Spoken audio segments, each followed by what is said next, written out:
Today's mitzvah might not seem connected to speech at first glance, but when we look closer, we realize how deeply Lashon Hara violates. Lifnei iver lo titen michshol. Don't place a stumbling block before the blind. The Torah is not just talking about a literal stumbling block or someone who is physically blind. It's about misleading someone, putting them in a position to fail. How does that relate to speech? Chafetz Chaim teaches that when we speak Lashon Hara to another person, we are actually causing them to sin too. If I tell you something negative about someone else, I've just invited you to listen to Lashon Hara, believe Lashon Hara, and pass it on. I didn't just harm my soul, I set a trap for yours. That's lifnei iver. Even worse, when the listener trusts me, I'm leveraging our relationship to draw them in. They're blind, not because they lack vision, because they trust I'm telling them something true, or useful, or harmless. But I'm actually placing a spiritual stumbling block at their feet.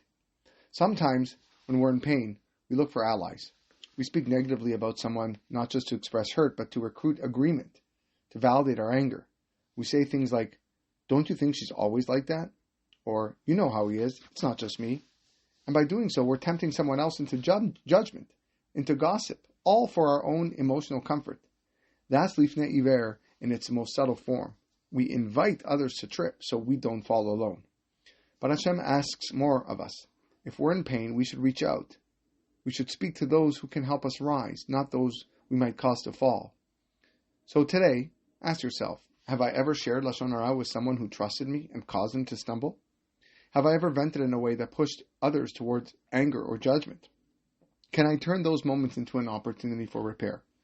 Real strength isn't dragging others into your pain. It's lifting them with your words, even when you're struggling yourself.